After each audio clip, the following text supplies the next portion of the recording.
Assalamualaikum warahmatullahi wabarakatuh.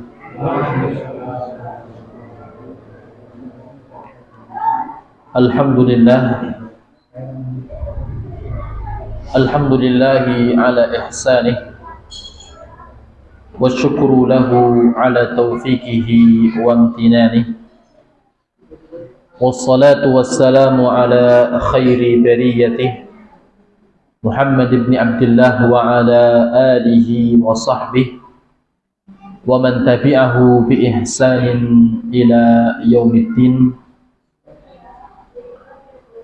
Qala Allah ta'ala fi kitabihil karim, ya ayyuhalladzina amanu taqullaha haqqa tuqatih wa la tamutunna illa wa antum muslimun.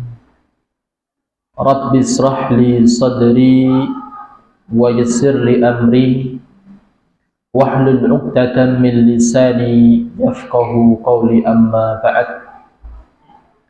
Allahumma anta rabbi la ilaha illa anta khalaqtani wa ana 'abduka wa ana 'ala 'ahdika wa wa'dika mastata'tu a'udzu bika min syarri ma sana'tu abu'u laka bi ni'matika 'alayya wa abu'u bi dhanbi faghfirli fa innahu la yaghfiru dzunuba illa anta. Alhamdulillah, thumma alhamdulillah, rasa syukur kepada Allah Subhanahu wa ta'ala yang telah melimpahkan begitu banyak kenikmatan kepada kita, dari nikmat secara lahir atau nikmat secara batin, baik keimanan ataupun keislaman kita di hadapan Allah Subhanahu wa ta'ala.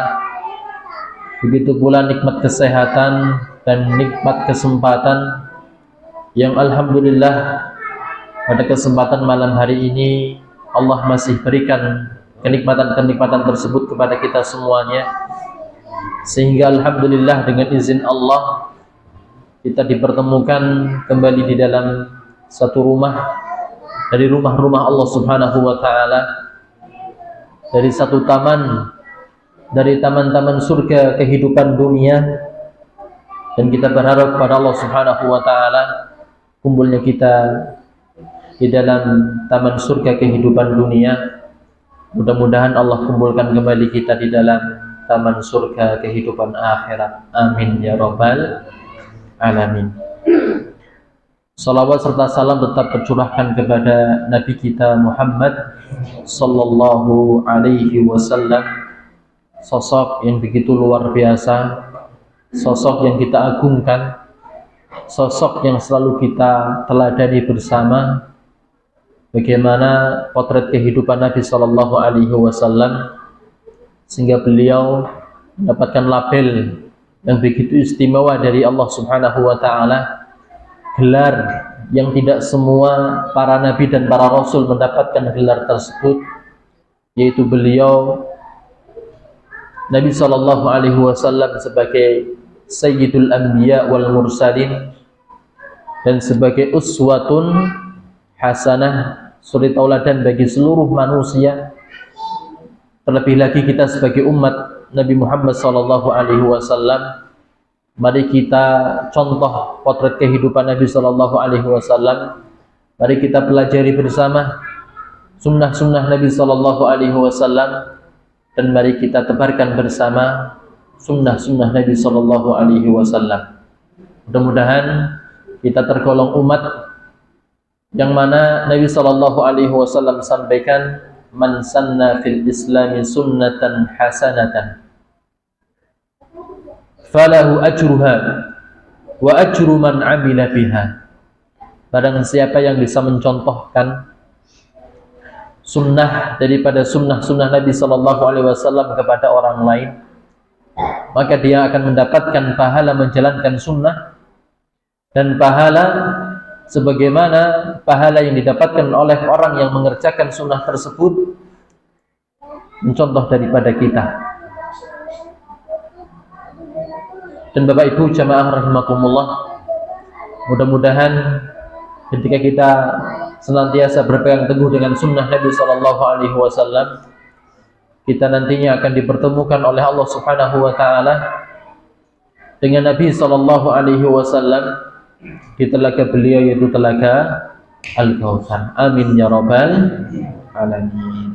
Bapak Ibu jamaah rahimakumullah, alhamdulillah pada kesempatan malam hari ini kita bisa melanjutkan pembahasan kita di dalam kitab Minhaj Al-Muslim tentang adab seorang muslim terhadap muslim yang lainnya. Dan saya ucapkan astagfu minkum, mohon maaf sebelumnya kepada jamaah yang pada kesempatan minggu kemarin qadarullah saya berhalangan untuk bisa hadir di detik-detik terakhir nih Pak. Jam 5:15 atau jam setengah 6 itu saya mengabarkan ke beliau, Abah Heri nggak bisa untuk bisa membersamai bapak-bapak dan ibu-ibu semuanya. Qadarullah ketika itu istri sedang sakit, ngedrop begitu nih. Beliau punya riwayat itu badan ngedrop dan sebagainya, itu sudah tidak bisa jalan dan sebagainya. Dulu pernah gitu nih, ya sampai di gendong kemana-mana, harus digendong, sehingga saya ketika itu tidak bisa meninggalkan istri. Dan mohon maaf sebelumnya, saya ketika itu izin. Dan alhamdulillah pada kesempatan malam hari ini Allah Subhanahu wa taala berikan kesempatan kembali bagi saya untuk bisa berbagi ilmu, bisa bermuajahah, ketemu kembali, dan mudah-mudahan apa yang kita nanti akan pelajari bersama, mudah-mudahan itu menjadi ilmu yang barokah dan ilmu yang bermanfaat untuk kita semuanya. Sehingga marilah kita bersama-sama mengawali kajian kita dengan berdoa kepada Allah Subhanahu wa taala. Kita berharap mudah-mudahan apa yang kita pelajari menjadi ilmu yang bermanfaat dan ilmu yang barokah. Saya awali, monggo diikuti bersama-sama. Bismillahirrahmanirrahim. Allahumma inni as'aluka ilman nafi'an wa rizqan thayyiban wa amalan mutaqabbala. Ya Allah, ya Tuhanku, sesungguhnya aku memohon kepadamu ilmu yang bermanfaat dan rezeki yang baik dan amalan yang diterima. Amin ya rabbal alamin. Baik Bapak Ibu jamaah rahimakumullah, pada akhir-akhir ini menjadi isu yang begitu hangat di tengah masyarakat kita tentang masalah etika ataupun adab, baik secara nasional ataupun secara internasional. Memang betul bagaimana Allah Subhanahu wa taala sampaikan bahwa kehidupan dunia ini ya'udu kama bada'a, akan kembali kepada apa yang menjadi Allah Subhanahu wa taala ciptakan di dalam kehidupan dunia ini. Bagaimana dulu kejayaan agama Islam, maka akan kembali ya kepada masa kejayaan, walaupun disampaikan oleh Nabi sallallahu alaihi wasallam, la ya'ti zamanun illa walladhi ba'dahu syarrun minhum. Tidaklah datang suatu zaman kecuali zaman yang berikutnya lebih buruk dibandingkan zaman sebelumnya. Tapi bagaimana Allah Subhanahu wa taala tidaklah menciptakan makhluknya sebagai abadan, sebagai hal yang sia-sia. Oleh karenanya Allah Subhanahu wa taala telah mengutus para nabi dan para rasul untuk memperbaiki generasi manusia, untuk memperbaiki umat manusia. Dan tentunya sebelum pengeras suara diharamkan, walaupun sudah ada edarannya gitu Pak, sebelum lisan-lisan para da'i dan para ustadz dibungkam, maka selama itu mari kita mencoba untuk menebarkan sebuah nasihat yang disampaikan oleh Nabi Sallallahu Alaihi Wasallam, ad-dinu an-nasihah. Agama merupakan apa Pak? Nasihat. Bahwa agama tidak akan tegak sampai hari kiamat kecuali butuh adanya penopang. Apa itu penopangnya? Itu sebuah nasihat. Nasihat apa yang terbaik? Sampaikan oleh para ulama, qala Allah wa qala Nabi. Nasihat yang bersumber dari Al-Quran dan Sunnah Nabi Sallallahu Alaihi Wasallam. Bahkan ngapunten, ada seorang ulama mengatakan, al-ilmu qala Allah wa qala Rasul, wa ma siwa dzalika waswasus syayatin. Ilmu itu hanya bersumber dari dua hal, Al-Quran dan Sunnah. Dan mereka mengatakan selain daripada dua itu adalah waswasus syayatin. Itu merupakan apa, Pak? Bisikan-bisikan setan. Tapi kita sebagai seorang yang beriman kepada Allah, mengaku sebagai seorang muslim, maka tidak henti-hentinya mari kita mempelajari agama Allah Subhanahu wa ta'ala. Namun sebelum kita mempelajari agama Allah lebih jauh, maka ada satu poin yang menjadi satu tameng bagi kita semuanya, agar ilmu yang kita pelajari, agar ilmu yang kita amalkan bernilai pahala yang sempurna di sisi Allah Subhanahu wa ta'ala, yaitu adalah sebuah akhlak. Sebuah apa? Akhlak. Yang mana akhir-akhir ini menjadi sebuah isu yang begitu hangat. Banyak di antara public figure di negara kita yang krisis tentang masalah adab dan akhlak. Bahkan syariat agama Islam dijadikan sebagai bentuk pengolok-olokan. Dan sekarang di mana-mana dipertontonkan. Tapi Bapak Ibu jamaah rahimakumullah, kita tidak akan berbicara lebih jauh tentang masalah politik. Ya. Karena ada yang lebih utama yang disampaikan daripada itu adalah ilmu Allah Subhanahu wa ta'ala. Sehingga Bapak Ibu jamaah rahimakumullah, pada kesempatan sebelumnya kita sudah membahas bagaimana adab antara muslim dengan muslim yang lainnya, dan kita sudah sampai pada poin yang ke-9 di antara adab seorang muslim terhadap muslim yang lainnya. Maka di poin yang ke-9 ini Imam Abu Bakar Al-Jazairi rahimahullahu ta'ala menyampaikan, di antara adab seorang muslim terhadap muslim yang lainnya adalah alla yamassuhu bisu'in aw yanaluhu bimakruhin.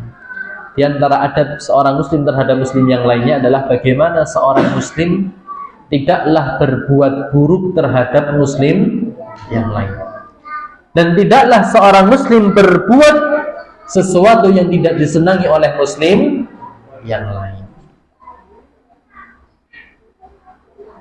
Maka Imam Hasan Al-Basri pernah menyampaikan bahwa puncak daripada adab seseorang terhadap sesama manusia adalah kaful adha. Napa Pak? Kaful adha. Bagaimana seseorang mampu menahan dirinya untuk berbuat buruk kepada orang lain, baik sesama muslim ataupun selain muslim. Lebih-lebih kepada siapa? Seorang muslim. Min lisanihi wa yadihi.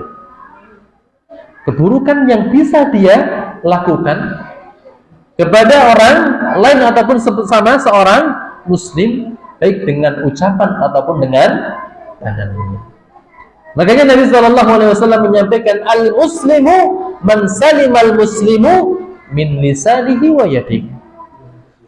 Dikatakan sebagai seorang muslim yang sejati, sebagai muslim yang sempurna, manakala muslim yang lain merasakan rasa aman terhadap muslim yang lain, terhadap apa Pak? Ucapan dan tangannya.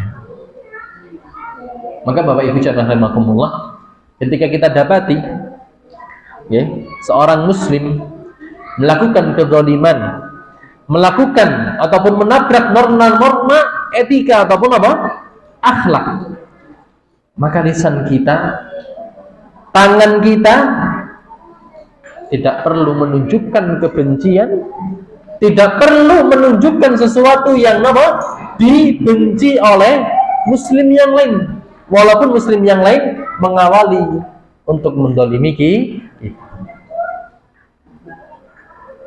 Inilah diantara akhlak yang ke-9 yang disampaikan oleh Imam Abu Bakar Al-Jazairi rahimahullahu ta'ala.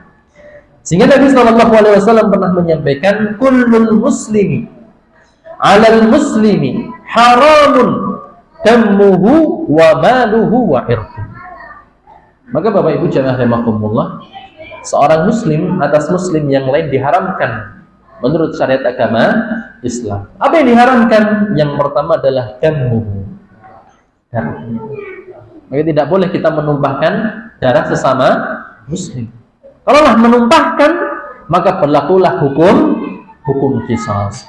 Baik qisas tentang nyawa ataupun qisasul abdan. Itu qisas yang diberlakukan oleh syariat agama Islam berkaitan dengan masalah anggota badan. Tangannya putus maka harus diqisas. Ya, dan lain sebagainya. Yang kedua wamalu, dan harta. Dan yang ketiga adalah wa irdu, dan kehormatan. Maka 3 hal ini menjadi poin penting di dalam kehidupan kita, terutama kehidupan sosial sesama muslim. Yang pertama adalah masalah darah, yang kedua adalah harta, dan yang ketiga adalah kehormatan. Maka dianjurkan di dalam syariat agama Islam, ketika kita melihat seorang muslim melakukan kezaliman, maka apa yang dianjurkan di dalam syariat agama Islam? Unsur akhaka zaliman aw madluman. Kita disuruh oleh Nabi SAW untuk menolong saudara kita, baik dalam keadaan zalim ataupun dalam keadaan terzalim. Kalau orang yang terzalimi itu kan sudah Pak? Pantes nggih. Wong terzalimi nggih patute ditolong. Lah bagaimana cara menolong orang yang berlaku zalim? Lalu disampaikan oleh Nabi SAW, tahjizuhu 'anil dzulmi wa tahulu bainahu wa baina fi'lihi. Itu dengan cara kita menghindarkan orang tersebut dari kezaliman yang biasa dia lakukan. Ya, itulah cara menolong saudara kita yang berbuat. Kita jauhkan. Ya. Jangan malah Pak dikompor. Ya. Ketika kita berada di satu kelompok yang lain melakukan satu kesalahan, apa yang terjadi Pak? Tidak pertama kali yang muncul adalah sikap al-afwu, memaafkan. Tidak muncul sikap yang begitu baiknya, itu mendoakan. Tapi justru Pak? Yamassuhu bisu wa yanaluhu bimakruh. Justru kita dengan semangatnya untuk membalas kezaliman yang dilakukan oleh muslim yang dilakukan oleh kelompok muslim yang maka itu bukan merupakan sebuah. Maka orang-orang barat Bapak Ibu jamaah rahimakumullah, ketika khilafah Utsmaniyah dinasti Ottoman di tahun 1912 atau 1918, Turki Utsmani dihilangkan dan tidak diakui lagi oleh negara-negara barat. Maka Pak? Orang-orang barat mencoba untuk mengadu domba. Akhirnya Pak? Wilayah Turki Utsmani semuanya dipisahkan. Maka berdirilah kerajaan Saudi Arabia. Ya, muncul lagi Qatar. Muncul lagi mana Pak? Negeri-negeri yang lain yang aslinya itu merupakan wilayah Turki Utsmani. Dan setiap wilayah diberikan dan dibuatkan Pak? Bendera masing-masing. Akhirnya Pak? Ya, ini kalau kita runut ke sejarah yang membuat bendera-bendera wilayah Arab itu ladang siapa? Orang-orang Inggris. Tujuannya apa, Pak? Agar tumbuh fanatisme yang begitu kuat sehingga apa, Pak? Satu dengan yang lainnya saling apa? Bermusuhan. Nah, ini yang ingin dibangun. Sehingga apa, Pak? Ya, kita harus menumbuhkan apa? Adab sesama muslim. Jangan buru-buru berbuat keburukan ketika apa? Muslim yang lain terlebih dahulu apa? Berbuat buruk kepada kita.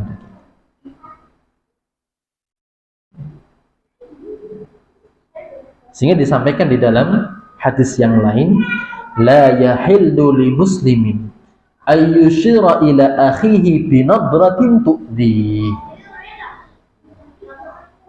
Bagaimana Nabi sallallahu alaihi wasallam mewanti-wanti kita bahwa adab ini merupakan sesuatu yang begitu penting di dalam tatanan syariat agama Islam.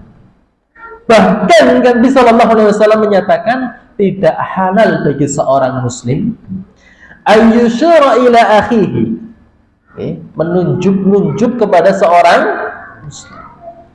Ya. Banyak apa buatan, Pak? Nek ngomong seperti ini, Pak. Nek ngomong apa? Sambil menunjuk binadratin tu'dhi. Terkadang apa? Enggak pakai dengan apa? Tunjuk-tunjuk, tapi apa? Dengan penglihatan. Itu apa? Penglihatan yang sinis. Bagaimana kepada ya orang-orang non muslim? Dia bisa apa, Pak? Selalu tersenyum, menampakkan kegembiraan yang begitu luar biasa. Tapi ini sesama muslim apa yang terjadi, Pak? Sinis, Pak. Banyak nama betul. Apalagi ketika di pasar, di mall, Pak, di tempat umum. Ketika ada seorang muslim yang pengen menunjukkan untuk melestarikan sunnah Nabi Sallallahu Alaihi Wasallam dengan pakaian yang luar biasa sesuai dengan syariat, baik laki-laki ataupun perempuan, penampilan yang masya Allah. Tapi apa yang terjadi di masyarakat, Pak? Image yang terbangun apa, Pak? Ketika ada di tempat-tempat umum, yang laki-laki jenggoten, ya, gamisen, yang perempuan pakai, apa yang terbangun di benak-benak mereka, Pak? Padahal apa? Sesama muslim. Ya. Dan kata Nabi SAW, la yahillu, tidak dihalalkan bagi seorang muslim untuk menunjukkan dengan penglihatan apa? Sinis terhadap muslim yang Kenapa kok banyak terjadi? Karena apa? Banyak masyarakat kita yang jauh dan memang sengaja dijauhkan dari apa? Thalabul ilm. Ini adab yang ke-9. Adab yang ke-10 disampaikan oleh Imam Abu Bakar Al-Jazairi rahimahullahu taala, adab seorang muslim terhadap muslim yang lain adalah ayyatawadha'a lahu wa la yataqattara alaihi. Bagaimana seorang muslim bisa menunjukkan sifat tawadhu'nya kepada muslim yang lain. Wa la yataqattaru lahu, dan tidak diperbolehkan untuk menunjukkan gelagat kesombongan yang muncul di dalam dirinya kepada sesama muslim. Maka ada pertanyaan, Pak, boleh enggak kita berlaku sombong kepada orang yang sombong? Saya pernah mendengar kajian ini di Jogja, Pak. Ada seorang dai ketika naik mimbar menyampaikan, bolehnya apa? Sombong di hadapan orang yang sombong. Kalau menurut kita bagaimana, Pak? Boleh nggak, boleh? Hah? Boleh nggak, boleh? Sombong kepada orang yang sombong. Ya.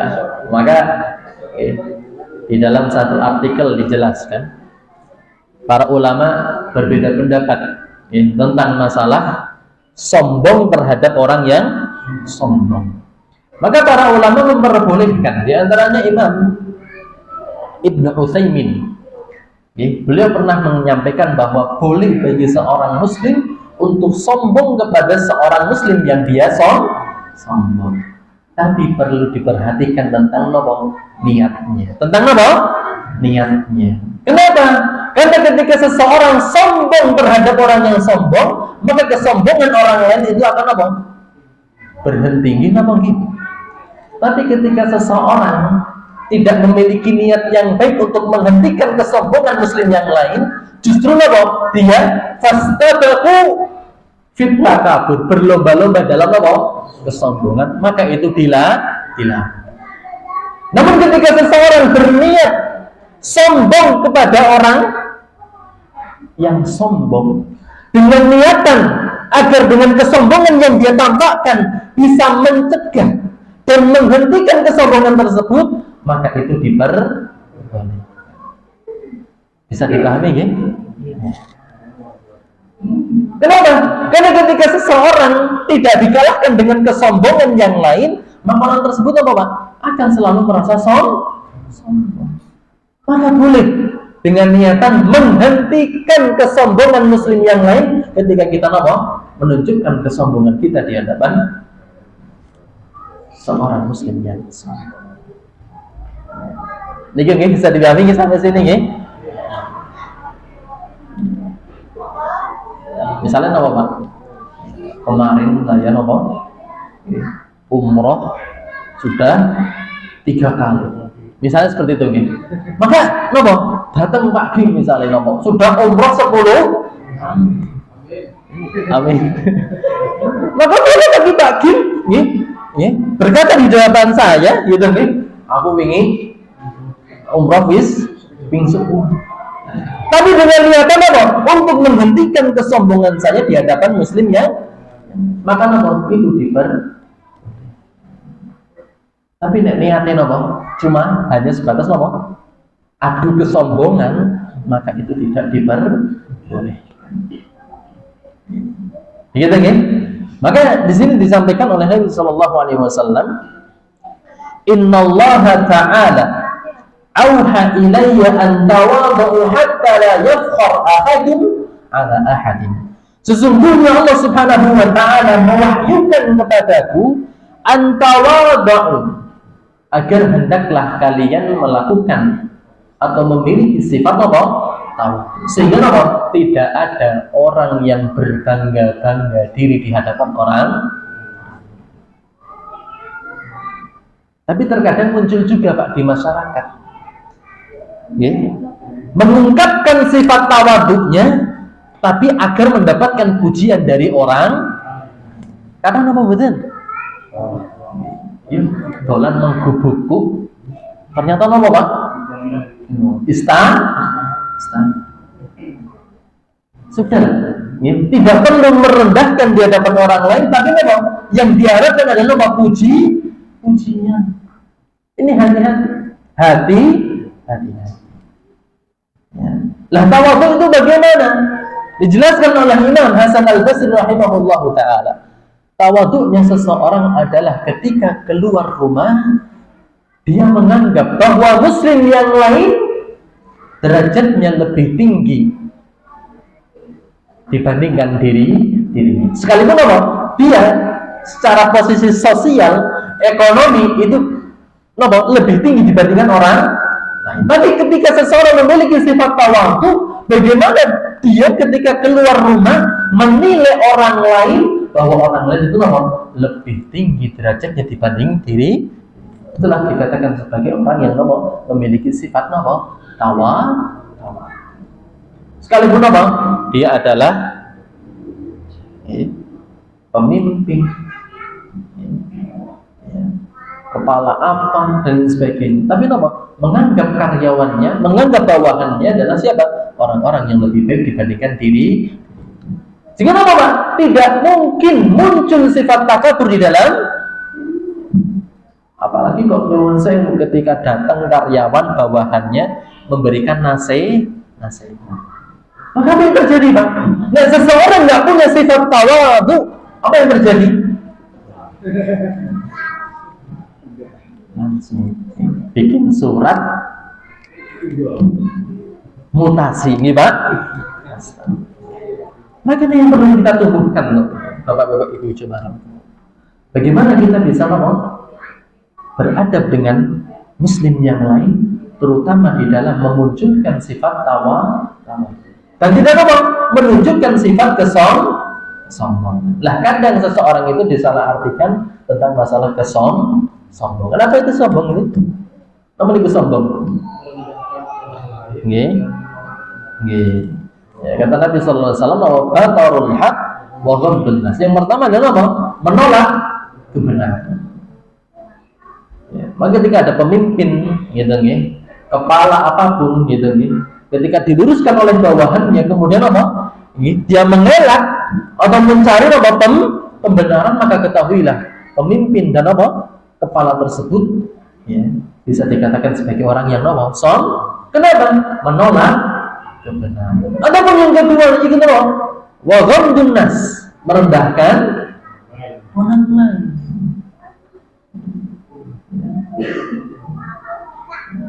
Puncaknya adalah siapa? Orang yang nggak punya pangkat, tapi apa Pak? Justru merendahkan orang. Sekarang banyak gitu nih, rakyat-rakyat biasa, orang-orang ya kecil, itu justru Pak? Merendahkan siapa? Orang. Inilah sifat sifat takabur yang seringkali muncul di dalam diri seseorang. Maka Nabi Shallallahu Alaihi Wasallam menyampaikan, "Ma tawadha'a ahadun lillah illa rafa'ahu Allah Ta'ala." Tidaklah seseorang mencoba untuk memiliki dan menunjukkan sifat tawadhu kecuali Allah Subhanahu Wa Ta'ala akan mengangkat derajatnya. Maka luar biasa kalau kita lihat potret bagaimana kehidupan ulama-ulama mutaqaddimin, generasi salaf. Ketika majelis-majelis mereka dihadiri oleh berbagai kalangan, baik kalangan menengah ke atas maupun menengah ke bawah, apa yang terjadi? Justru mereka ketika masuk di dalam majelis ilmu, mereka mencoba mencari tempat yang tidak diketahui oleh jamaah yang teka disit nang tengah-tengah, dingkluk Pak, menutup wajah mereka. Baru ketika dipersilahkan oleh siapa? Pengacara muncul dari tengah-tengah jamaah, kemudian kalau sekarang kan enggak ya? Baru turun dari mana? Mobil sudah Pak? Wajib itu SOP gitu kan?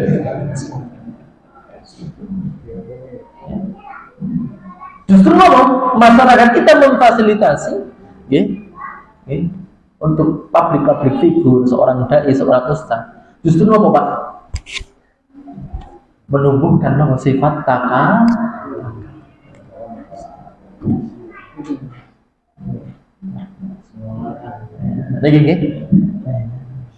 Tapi kata Nabi sallallahu alaihi wasallam, barang siapa yang bisa tawadhu karena Allah kecuali Allah Subhanahu wa taala akan angkat derajatnya di sisi Allah Subhanahu wa taala. Bagaimana Imam Az-Zahabi? Imam Az-Zahabi. Kemudian Imam Ibnu Al-Jauzi dijelaskan di dalam biografi beliau itu dihadiri oleh berapa Pak? Ribuan bahkan jutaan siapa? Jamaah umat. Tapi bagaimana cara kehidupan ulama-ulama terdahulu? Begitu tawa.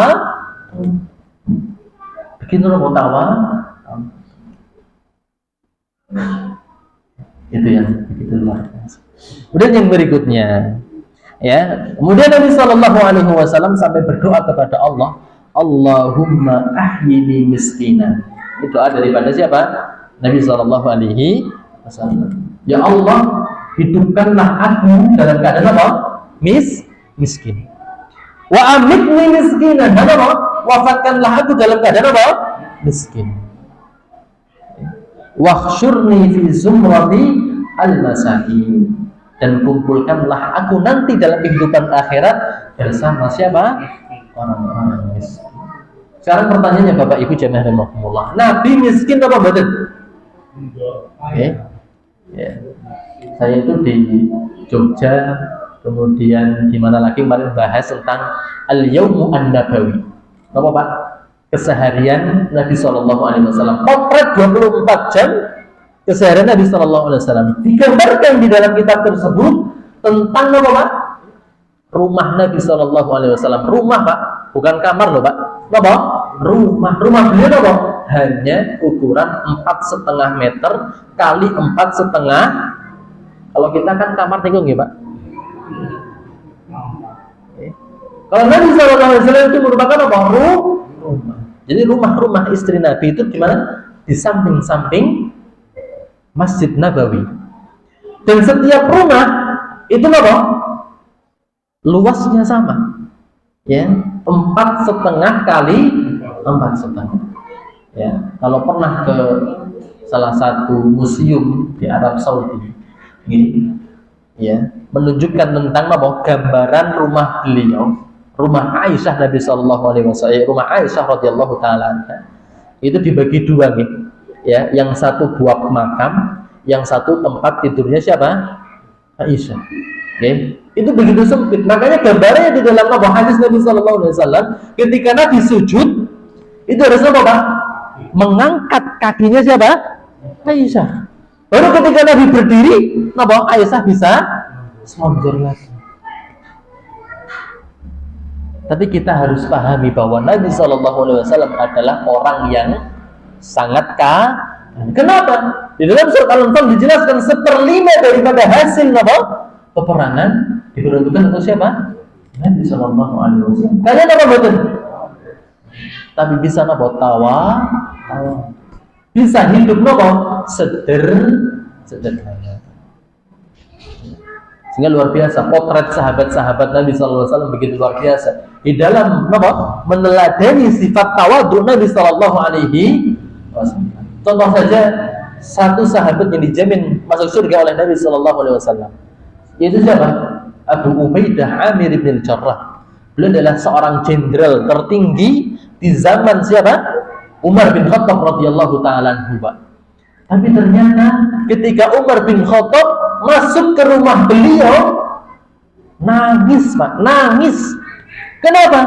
Karena tidak dapati di dalam rumahnya fasilitas-fasilitas yang mewah Pak. Hanya beliau dapati tameng, senjata, sama Pak? Peralatan-peralatan dapur yang sederhana. Tapi apa yang disampaikan oleh Abu Ubaidah Amir bin Jarrah, dan ini ditulis di dalam kitab Ashabir Rasul milik Imam Mahmud Al-Misri rahimahullah ta'ala. Beliau menyampaikan tentang ucapan daripada Abu Ubaidah Amir bin Jarrah ketika Umar bin Khattab menangis di hadapannya. Beliau mengatakan, wahai Amirul Mukminin. Karena gelar siapa? Umar. Kalau gelarnya siapa? Abu Bakar adalah Khalifatur Rasulillah. Tapi ini gelarnya siapa? Umar adalah Amirul Mukminin.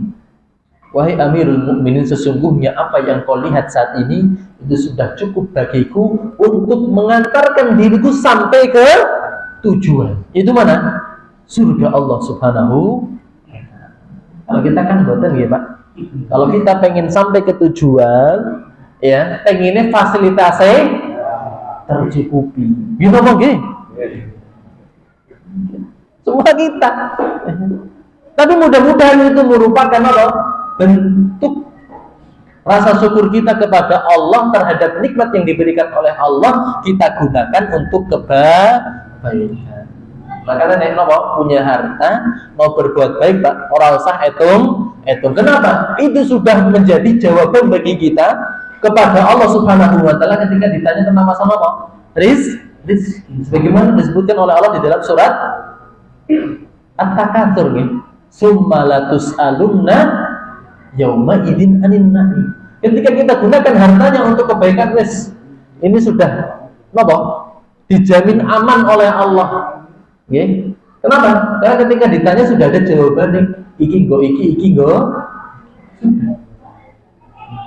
Tapi yang perlu diwaspadai adalah jangan sampai fasilitas yang diberikan oleh Allah itu membuat kita takut. Pak? Dan itulah yang menjadikan siapa? Iblis laknatullah yang sebelumnya dikumpulkan oleh Allah bersama malaikat di dalam surga Allah Subhanahu wa taala, namun karena sifat Allah sombong, akhirnya apa? Dikeluarkan dari mana? Dari surga Allah Subhanahu wa taala. Jadi mohon maaf. Ya. Begitu pula apa? Tentang masalah ilmu, Pak. Nggih. Jangan sampai kita apa? Mencemooh orang yang belum apa? Kenal dengan sunnah. Tapi kita apa? Doakan. Jangan sampai apa? Justru kita terselip satu dosa yang menjadi propaganda bagi siapa? Setan dan iblis, kita apa? Masuk di dalam ranah apa? Kesombongan. Itu adab yang ke-10. Adab yang ke-11 di antara adab muslim terhadap muslim yang lain adalah alla yahjurahu akthara min 3 ayyam. Tidak diperbolehkan bagi seorang muslim untuk mendiamkan muslim yang lain lebih daripada 3 niki nggih. Jangan sampai terputus silaturahmi. Paling minimal apa? Mengucapkan ketika ada 2 orang yang berpapasan, satu di depan, satu di belakang. Karena kita punya apa, Pak? Ya, punya dendam, punya apa dengan apa orang yang di depan, kita apa, Pak? Lewati saja, kemudian kita salaman dengan siapa? Yang belakang. Ini bukan di antara sebuah doa, kecuali itu kecuali apa? Ayyahjurahu aqall min 3. Ya, kecuali seseorang apa? Betul-betul dia apa? Mendiamkan saudaranya agar saudaranya berubah, tapi tidak boleh lebih dari berapa? 3. Nah, muncul di pertanyaan. Dulu terjadi di zaman Nabi Shallallahu Alaihi Wasallam. Ada 2 orang sahabat mutakhallifina minal ghazwah. Mereka apa, Pak? Izin tidak ikut perang bersama Nabi Shallallahu Alaihi Wasallam. Apa yang terjadi sepulangnya Nabi Shallallahu Alaihi Wasallam dari peperangan? Ya, maka 2 orang sahabat tersebut apa, Pak? Didiamkan oleh Nabi Shallallahu Alaihi Wasallam. Tapi ternyata didiamkan lebih daripada berapa? Di dalam riwayat dijelaskan bahkan Nabi Shallallahu Alaihi Wasallam mendiamkan sahabat tersebut selama berapa? Kurang lebih 100. Saking lamanya sahabat itu apa? Digambarkan sampai apa? Depresi, Pak. Kenapa? Karena istrinya juga ikut apa? Kalau 3 hari tahan ya, Pak? Ini kalau 100 hari bagaimana? Tapi inilah hikmahnya. Ketika seseorang mendapati daripada saudaranya mendiamkan 3 hari tapi tidak berubah, maka boleh ditambah. Karena apa? Allabibu bil isyarati yafham, Pak. Nek wong sing Pak punya akal, Pak. Itu hanya sebatas dengan apa? Isyarat itu sudah. Lalu apa? Sehari didiamkan maka dia akan berubah. Itu namanya Pak? Berakal. Gini apa makanya dibatasi sampai berapa? 3. Dengan 3 hari itu diharapkan seseorang ketika dia diamkan akan berubah menjadi lebih. Lah bagaimana ketika tidak bisa berubah? Maka boleh ditambah. Nah, keterangan dari Nabi sallallahu alaihi wasallam, beliau menyampaikan wala tadabaru wa kunu ibadallahi ikhwan. Janganlah kalian saling membelakangi. Itu saling mendiamkan. Wa kunu ibadallahi ikhwan, dan jadilah kalian sebagai hamba-hamba Allah yang saling berkawan, berteman. Saling salam menyalam. Saja nih, Pak. Tapi kalau sekarang mohon maaf lah. Ya ini hanya berlaku ketika setahun sekali. 00 ngasuk wis ora 00 1-0 maning.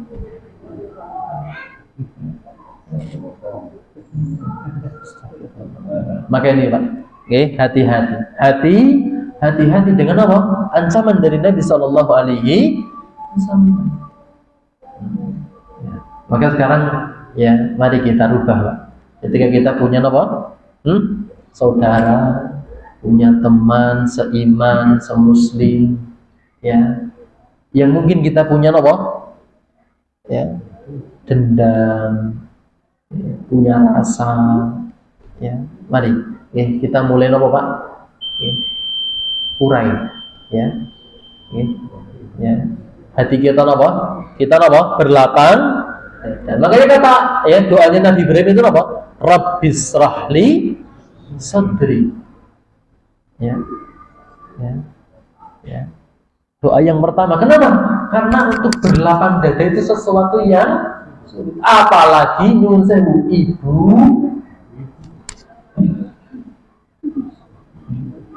Ketika suaminya salah satu, yang terbuka itu 10 masa, gini apa gitu? Jadi kelingan kabeh. Maka nih doanya nama Rabbis rahli. Makanya kata Allah di dalam surah Al-Insyirah, alam nasrah laka sadrak. Kenapa Pak? Ini Pak, hati itu betul apa? Dilapang.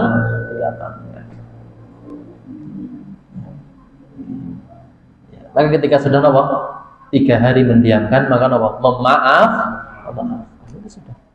Ya, itu yang ke-11. Yang ke-12 disampaikan oleh Imam Abu Bakar Al-Jazairi rahimahullahu taala, alla yaghtabahu aw yahtakirahu. Ya. Tidak diperbolehkan sebagai seorang muslim untuk apa? Menghibah dan meremehkan seorang muslim. Ya, ketika ada orang yang sambat kepada kita, Pak, sambat Pak, ya, utangnya semene, urung bayar SPP. Justru apa? Kita menceritakan kepada siapa? Orang. Maka kata Nabi Sallallahu Alaihi Wasallam disampaikan di dalam hadisnya, ahabbun nasi ilallah anfa'uhum linnas. Sebaik-baik manusia adalah siapa? Orang-orang yang paling bermanfaat di hadapan manusia. Dan dijelaskan, diteruskan oleh Nabi Sallallahu Alaihi Wasallam, wa ahabbul a'mal, amalan yang paling dicintai oleh Allah Subhanahu Wa Taala apa Pak? Yang pertama kata Nabi Sallallahu Alaihi Wasallam, sururun tudkhiluhu 'alal muslim, sebuah kebahagiaan yang engkau masukkan ke dalam hati seorang muslim. Nek dicurhati ojo dibalas langsung Pak, diterima dulu, yang sabar. Jangan kita langsung celak lah. Wis terkenal kowe Kang Dindi, utangnya akeh, nang kono durung disarutang gara utang mengeneh. Tidak. Tapi nek seorang muslim tidak. Ya. Apa yang akan berikan oleh seorang muslim ketika dia tahu adab? Ketika seseorang datang kepada kita untuk meminta bantuan, contohnya bapakmu, maka sudah, ngutangnya 1 juta kita kasih 100. Ini bukan saya ngutangi, tapi napa? Saya kasih. Itu. Ya. Wis orang ngutangi boleh cerita mengana. Ini bukan adat seorang muslim. Ini yang pertama. Yang kedua apa kata Nabi sallallahu alaihi wasallam? Ya, wa takshifu lahu kurbatan. Bagaimana seseorang bisa menghapuskan kesulitan bagi muslim yang dan yang ketiga, wa taqdi bainahu, dan engkau mencoba untuk melunasi hutang. Itu merupakan kata Nabi sallallahu alaihi wasallam ahabbul a'mal, sebaik-baik Makanya orang yang berhutang dimasukkan oleh Allah Subhanahu wa taala kemana Pak? Tamaniyatul asnaf, 8 golongan yang berhak mendapatkan zakat. Di antaranya siapa? Orang yang dan itu kata Nabi sallallahu alaihi wasallam di antara ahabbul a'mal, sebaik-baik amalan kita di hadapan Allah Subhanahu. Bukan hanya sebatas Pak, salatnya sing apik, nggih, napa? Puasane rutin, puasa Daud gitu. Tapi bagaimana kita merajut hablum minallah wa hablum minan Adam gitu nggih. Orang yang sudah masuk di dalam apa? Hablum minallah lupa dengan apa, Pak? Hablum minallah. Sementara kita mencoba akidah ya di apa, Pak? Perbaiki, adat minallah itu yang ke 12. Ya. Kemudian yang berikutnya disampaikan oleh Imam Abu Bakar Al-Jazairi rahimahullahu taala, poin yang ke-13 adalah alla yasubbahu bi ghairi haqqin hayyan kana aw maitan. Tidak diperbolehkan bagi seorang muslim untuk mencela muslim yang lain tanpa adanya sebuah hak. Baik muslim tersebut masih hidup ataupun apa? Sudah meninggal. Ini Pak, tidak diperbolehkan mengungkit-ungkit apa? Keburukan yang telah dilakukan oleh orang, baik dia apa? Dalam keadaan hidup ataupun keadaan.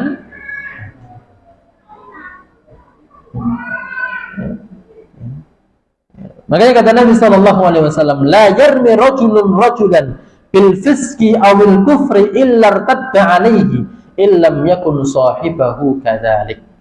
Ya, ketika seseorang menuduh muslim yang lain bahwasanya dia adalah muslim yang fasik, gemar napa? Pak, aku ingin weruh.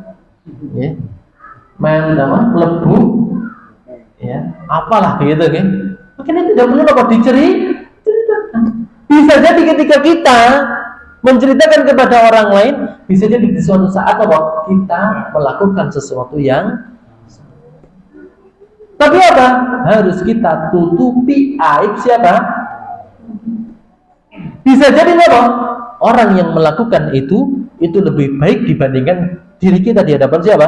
Allah Subhanahu wa taala. Punya apa? Niat yang makanya seseorang di zaman Sultan Murad yang kedua, Pak. Ini kisahnya masyhur ya. Kisahnya apa? Terkenal. Oke.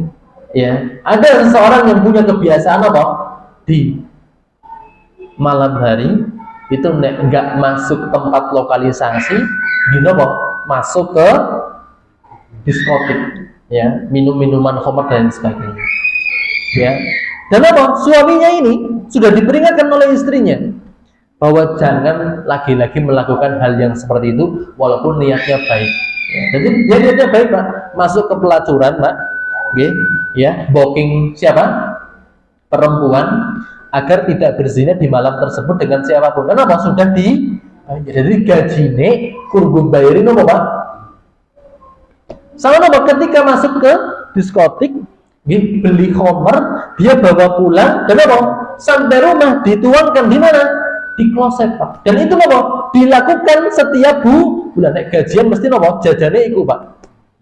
Maka suatu ketika qadarullah dia meninggal dunia di sebuah jalan, maka tidak ada seorang pun yang mau untuk mengurusi jenazah tersebut. Kenapa? Karena sudah terkenal, Pak. Setiap malam apa? Melakukan kemaksiatan. Akhirnya apa, Pak? Ya, karena Sultan Murad II itu punya kebiasaan hampir setiap malam keluar istana ditemui dengan pengawal, tapi apa? Berbaju biasa. Ya. Maka apa? Suatu ketika menemukan orang tersebut tergeletak dan apa? Terkejut. Kenapa kok tidak ada orang yang mau menyentuh jenazah tersebut? Maka karena dia adalah seorang sultan, maka apa? Dia minta kepada orang yang lewat untuk apa? Ditunjukkan di mana tempat rumahnya. Maka sesampainya di rumah diketuk pintunya, dibukakan oleh istrinya. Kemudian istrinya menangis melihat apa? Suaminya meninggal. Maka sultan bertanya kepada istrinya, "Ma bihi ya fulana?" Apa yang terjadi dengan suamimu? Ya. Wahai sultan, mohon maaf ya, ini bukan sultan ya. Dalam artian istrinya itu tidak tahu kalau yang bawa adalah sultan. Ya, wahai fulan, sesungguhnya saya sudah setiap kali memperingatkan kepada suamiku agar tidak melakukan itu di kemudian, tapi dia selalu bersikeras, untuk melakukan hal tersebut. Kenapa? Karena niatnya baik. Dan dia hanya bertawakal kepada Allah Subhanahu wa Ta'ala. Pasti Allah tidak menyia-nyiakan orang yang berbuat. Maka Sultan ketika mendengar kisah tersebut dari mulut istrinya sendiri, gitu, istrinya siapa? Istri laki-laki tersebut, ya, maka dia baru berterus terang, sungguh aku adalah seorang sultan. Maka ketika itu beliau memerintahkan kepada semua ulama untuk menyolati laki-laki tersebut. Tapi nek kita praktekkan dalam konteks hari ini, ya mustahil, gitu nggih. Orang masuk itu melakukan kebaikan. Tapi kita tidak boleh, tidak boleh menjelek-jelekan kepada personal. Ya. Atau bahkan kita menjustis lah, kayak ngasuh lah jadi bahan bakare. Tidak boleh. Itu nggih. Ya. Kemudian yang berikutnya disampaikan oleh Imam Abu Bakar Al-Jazairi rahimahullah taala, poin yang terakhir yaitu alla yahsudahu aw yadunna bihi su'an. Tidak diperbolehkan bagi seorang muslim untuk hasad terhadap muslim yang lain. Apa itu hasad, Pak? Iri terhadap apa yang dimiliki oleh orang lain. Dengan harapan bahwa apa yang dimiliki oleh orang lain itu hilang dan berpindah kepada dirinya. Itulah hasad. Makanya Bapak Ibu jemaah rahimakumullah, saya ingin sampaikan kembali tentang bagaimana potret kebahagiaan daripada Imam Ahmad bin Hanbal. Beliau pernah menyampaikan as'adu ayyam, hari yang paling membahagiakan bagiku, kata Imam Ahmad bin Hanbal. Kapan? Ketika di satu pagi saya tidak punya apa-apa, ya, di tangan itu tidak punya apa-apa, tapi di pagi itu saya masih punya dua rasa. Apa disampaikan oleh Imam Ahmad bin Hanbal? Yang pertama adalah thiqatun billah. Kata beliau nih, yang pertama adalah ketika itu di pagi hari saya masih punya rasa bahwa rasa di hati saya begitu percaya kepada siapa? Allah Subhanahu wa Ta'ala. Dalam artian nek wong kasih urip mesti dikei rezeki oleh Allah Subhanahu wa Ta'ala. Itu kata siapa? Imam Ahmad ibni Hanbal. Pagi hari yang paling membahagiakan bagiku, saya tidak punya apa-apa, tapi masih ada di dalam hati saya bahwa saya punya rasa yang begitu besar percaya kepada siapa? Allah Subhanahu wa Ta'ala. Dan yang kedua kata Imam Ahmad bin Hanbal adalah bahwa al-ya'su ma fi aidin nas, merasa putus asa terhadap apa yang dimiliki oleh orang lain. Maksudnya tidak punya rasa hasad sedikit pun di dalam hati terhadap apa yang dimiliki oleh orang lain. Sekarang Bapak Ibu jemaah rahimakumullah, kenapa kok kita kadang nggak merasakan bahagia? Kenapa? Karena kita masih berharap apa yang dimiliki oleh orang lain. Bojo, dan ini bojone orang kaya-kaya. Gitu kan? Makanya ada satu tayangan itu, ada seorang laki-laki berharap pengen punya istri seperti halnya istri orang lain di luar sana, Pak. Sing dandane ayu, sing mainlah di sawah gitu, Pak. Maka ketika itu istrinya berubah 100%, Pak. Isinya dandan kok. Jadi Pak? Sing ngedusi bapaknya, ngedusi anaknya, sing ngubah-ngubah bapaknya, sing ngepel nyapu bapaknya, istrinya tinggal macak, Pak. Gincuan, makanya kita bersyukur, walaupun kadang nyawang, astagfirullah, kan godaan setan itu menggoda kita bagaimana, Pak? Menampakkan sesuatu hal yang kita tidak punya, Pak. Sekalipun dirasa-rasa apa yang kita punya itu lebih baik dibandingkan siapa? Orang. Itulah tugasnya siapa? Yuzayyinu, memperindah, Pak. Ya. Makanya itu ya, bukan adab seorang muslim terhadap muslim yang lain, bahwa tumbuh rasa hasad di dalam dirinya kepada muslim yang lain. Lah tadi contohnya daripada siapa? Imam Ahmad bin Hanbal, puncak kebahagiaan beliau, hatinya tidak pernah hasad terhadap apa yang dimiliki oleh orang, tidak punya rasa kepengin. Kenapa? Kae rezekimu, kiye rezeki. Tapi wong kadang ngono jenenge iblis karo setan. Mimbai ini aidikum, dari depan, dari belakang, dari samping kanan, samping dipepet terus pak kita. Makanya kita seringkali berdoa, a'udzubillahi minasyaitonir rajim. Dalam melakukan sebuah hal kita disuruh untuk mengawali dengan apa? Bismillah. Itu upaya kita, gitu agar apa? Bisa terjauh dari siapa? Godaan setan dan godaan iblis. Ini poin yang keempat tentang nomor hasad. Mari kita redam, Pak. Mari kita redam. Ya, makanya para ulama itu ya memberikan satu kiat. Nek kita pengen hidup di dunia, tapi rasanya rasa di surga, Pak. Itu kita hilangkan apa? Ghil. Makanya kata Allah Subhanahu wa taala, "Wa naza'na ma fi sudurihim min ghil." Allah sedang menceritakan tentang kondisi di mana surga Allah. Surga Allah itu bagaimana gambarannya kata Allah? Ya, lihatlah kepada hati-hati penghuninya. Apa? Ya, hati penghuni surga itu. Kata Allah, wa naza'na, dan kami cabut apa yang ada di dalam apa? Hati-hati mereka min ghillin, dari penyakit ghil. Apa itu ghil? Itu apa? Dari penyakit hasad, dengki, dan apa? Nah, kita bisa mengontrol sifat iri, sifat dengki, sifat hasad. Misalnya apa, Pak? Uripe kepeng. Uripe kepeng. Niku nggih? Ya. Kita kan lagi ya. Kalau ya orang Jawa itu mengatakan apa yang kita perbuat nggak perlu ketorok gitu nggih Pak, tapi bagaimana hidup kita ketotok gitu nggih Pak. Apa yang kita berbuat itu benar, nggak usah kelihatan gitu nih rasa ketorok, tapi apa paling tidak hidup kita ketotok gitu nih, ketata. Baik, Bapak Ibu jemaah rahimakumullah, demikian yang bisa kita bahas pada kesempatan malam hari ini.